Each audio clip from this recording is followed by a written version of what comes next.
there, welcome back to the Drawing as an Embodied Practice series.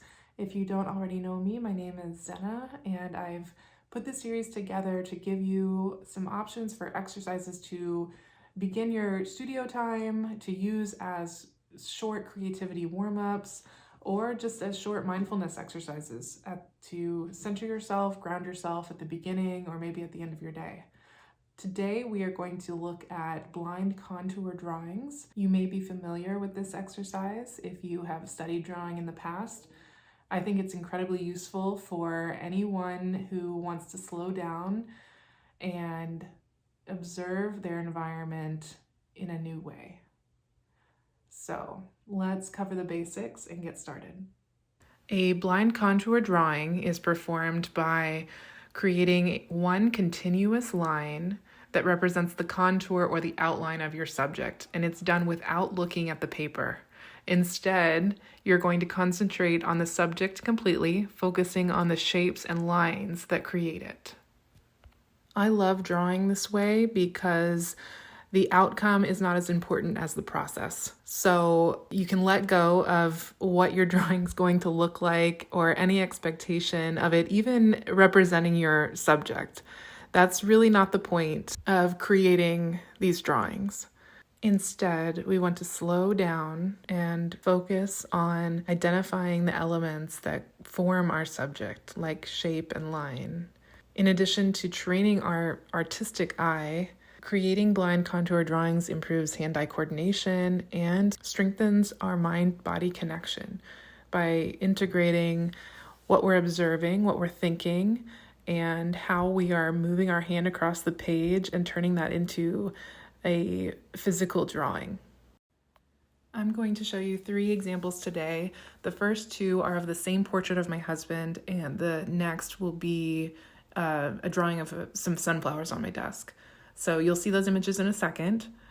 For each, I set a timer for 5 minutes. For me, this is a good amount of time to get enough detail into each drawing so that it feels representational of my subject, but please take more time if you'd like. The key to these drawings is to keep your focus on your subject, don't look at your paper, and move your pen or pencil very slowly across your drawing surface. For each of these drawings, and for the sake of time, I've sped up the video, but please slow down, observe your subject, and move very slowly. When I first started doing these drawings, I moved way too quickly, and it really condensed my drawing to the center of my page with the shapes and lines overlapping each other.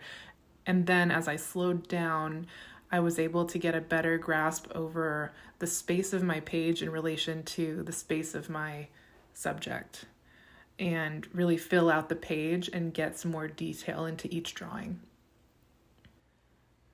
I wanted to show both versions of this portrait because I think the second drawing shows a little bit better spatial awareness on my part, and it took me 3 or 4 tries to kind of get it closer to reality.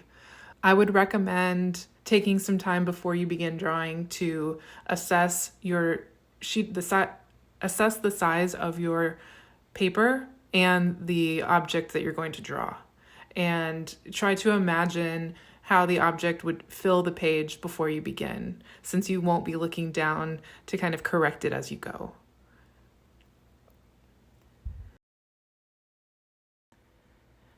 Now we'll take a look at these sunflowers that I have sitting on my desk. With any of these drawings, I like to start at the center of my object and the center of my page and kind of build out the shapes and lines from there. I think I get a more cohesive end product with that technique, but you are more than welcome to try various starting and ending points. I think that will only make your drawings more interesting in the end. I want to take the opportunity to remind you to let go of any judgment of these drawings. Each time you do one, you're improving your artistic eye, you're improving your ability to deconstruct the object into the shapes and lines that create it. And really, that is just an essential skill for anyone learning to draw. I'll include some really cool examples in the description below and another playlist of music that I love to draw to. If you enjoyed this video, please like and subscribe to our Creative Strength Collective channel on YouTube, and I hope to see you soon.